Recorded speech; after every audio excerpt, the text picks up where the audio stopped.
Hello, I'm Ian, and this is Somerset News Network. Starmer has just done a deal with India. What does this mean? Well, we'll have to go into it and have a look. But the reports that are coming out is that Indian workers will not have to pay national insurance for 3 years. This plays in to the gangs, the gangmasters that work in all sorts of industries. They work in the hotel industries, they work in farming. Now, I'll tell you a story that I was following a few years ago. It's got to be 8 years ago, I suppose, 9 years ago.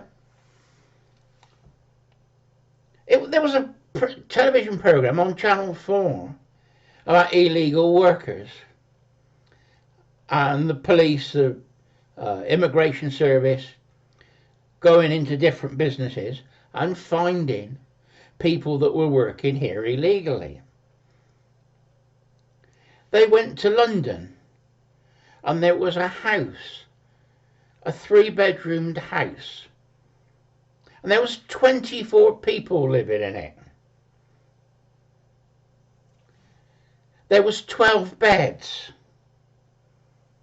24 people, 12 beds. That's odd. What they were doing was they were working in the hotels and restaurants around London. And they would use the facilities on shift, 12 hours on, 12 hours off. And they were under a gangmaster. The same was happening with farming. Now, as a lad, I grew up and helped out on the farm. And if you helped out on the farm, you got paid for haymaking. For potatoes, you got so much for a sack of spuds. And you'd fill a bucket up and then fill the sack up, and you get paid piecework, it's called. You get paid for the amount you produce. Some of the ladies that had been doing it had it off to a T. They had the bucket laid down on the ground, legs wide open, feet, hands down, and then pick the spuds up as you go in.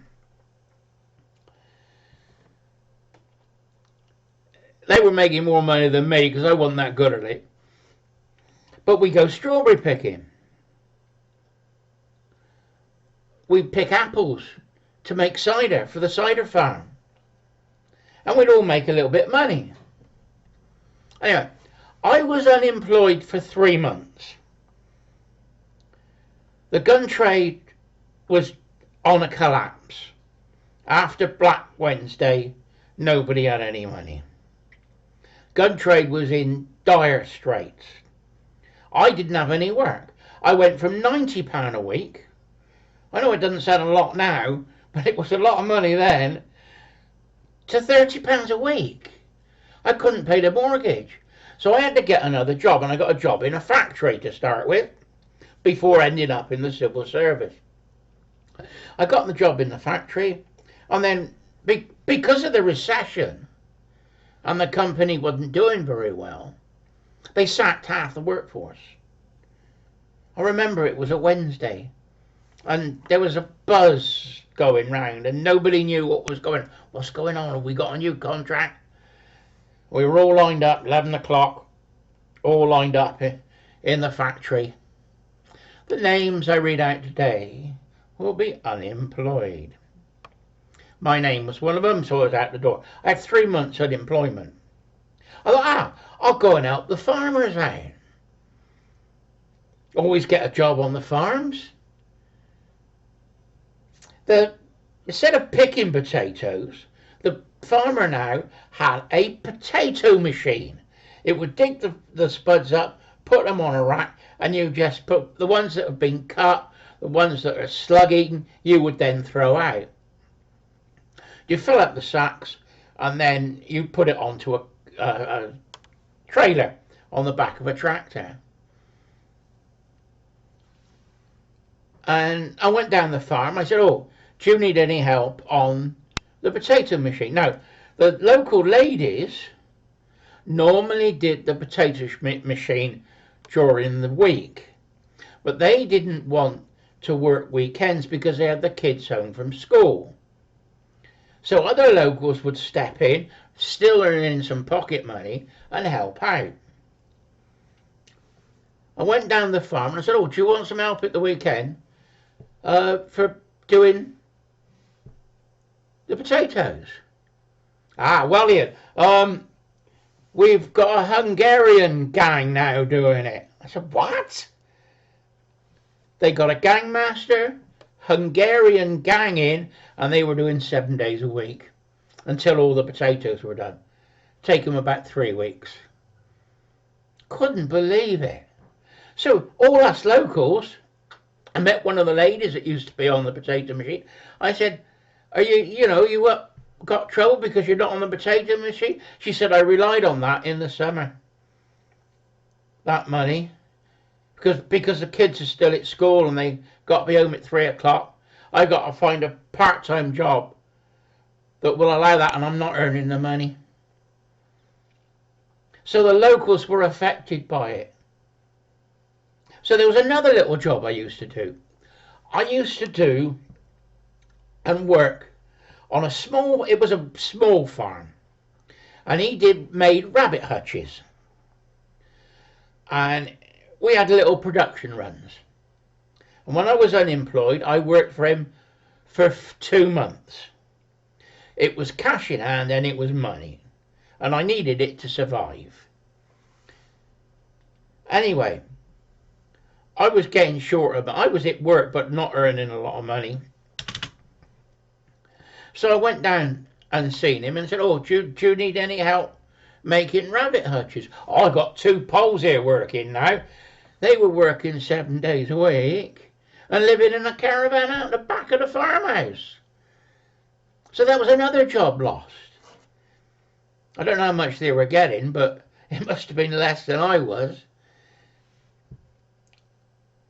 Now, on this television programme, on Channel 4, they went to Gloucester, to a farm that did spring onions. And up in Gloucester, there was a couple of farms that they do spring onions for the supermarkets. And they got a shed.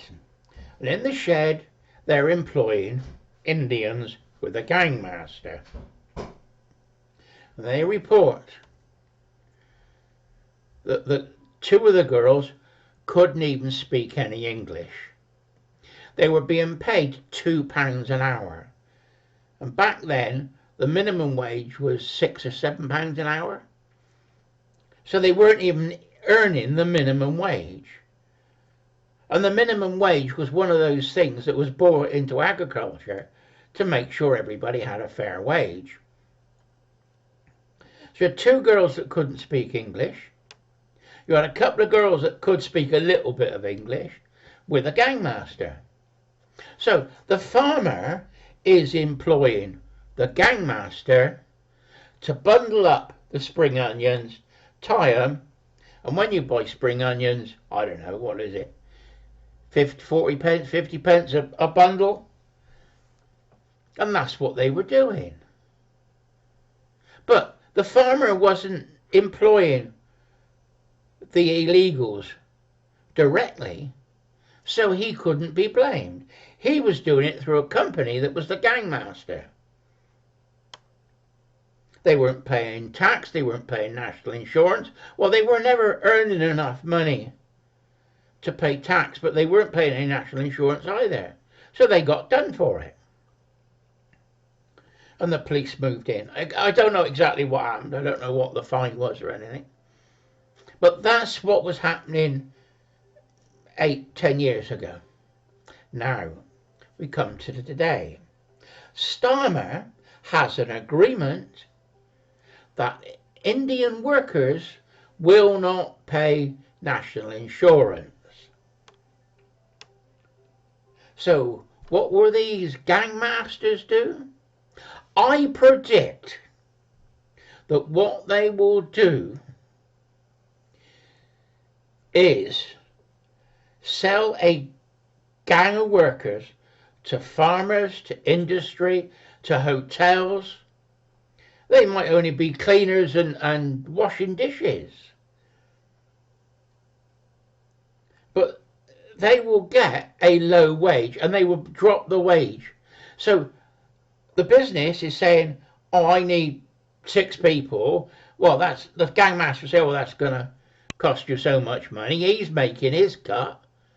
But the employees, they're not going to get a lot of money at all. What's the minimum wage now? £12.21 an hour is the minimum wage.